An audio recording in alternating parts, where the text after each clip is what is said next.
Omonboyeva Shahnoza 1993-yil Qoraqalpog'iston Respublikasi Amudaryo tumanida tug'ilib o'sganman.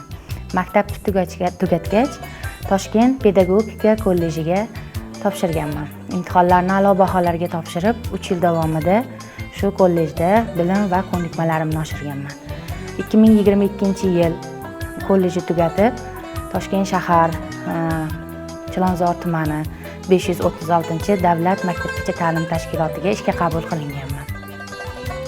Ishga qabul qilinganida rahbarimiz Muhiddinova Munavvar Habibullayevna birinchi bergan savollari bolajonlarni yaxshi ko'rasanmi? Bolajonlarga ularning injiqliklarini, ota-onalarning injiqliklarini ko'tara olasanmi? Bu kasb juda ham mashaqqatli kasb deb menga savol bergan. Men o'zim yoshligimdan bolajonlarni yaxshi ko'radigan qiz bo'lganman. Onajonim o'qituvchi bo'lganlari uchun men ham shu sohada ishlashga qaror qilganman. Hozirda shu sohada 3 yildan buyon ishlab kelmoqdaman. Yaqinda birinchi qaldirg'ochlarimni maktabga kuzatdim. Maktabga kuzatish oldidan bolajonlarimiz psixonevrolog ko'rigidan o'tar ekan.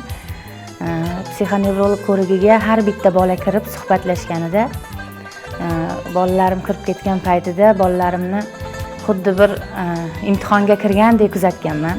Bolalarim hammasi yaxshi savollariga javob berib, oxirida psixologimiz psixonevrolog chaqirib yonlariga necha yildan beri ishlaysiz bu sohada deganlar. 3 yildan beri ishlayman. Bizdan bolajonlaringizni ko'zidagi quvnab turgan ko'zlari hech qachon so'nmasin. Men sizni bolalaringizni ko'zidagi quvonchni ko'rib, o'zim hayajonlanib ketdim. Siz eshikning oldida har bitta bolangizni quchoqlab, omad tilayman bolam deb turganlaringizni eshitib o'tiribman. Bu yoqda men hayajonlanib ketdim deb psixologimiz aytganlar. Bitta Asila degan qizim bo'lgan, savol bersa, mana shu harf nima? Hammasini aytib bergan, o'qib bergan. Qaysi bog'chaga borasan desa, mana shu deb meni ismimni aytib berdi.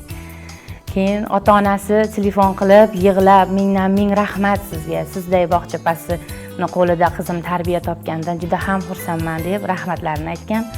Shu sohada ishlayotganimdan kasbim bilan faxrlanaman.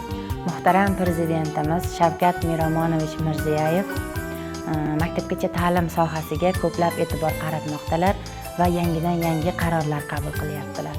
Shular yuzasidan bolajonlarimiz hozirgi kunda eng yaxshi zamonaviy bilimlarni olib kelmoqdalar va yaxshi sharoitlarda o'qib, bilim va ko'nikmalarni oshirmoqdalar.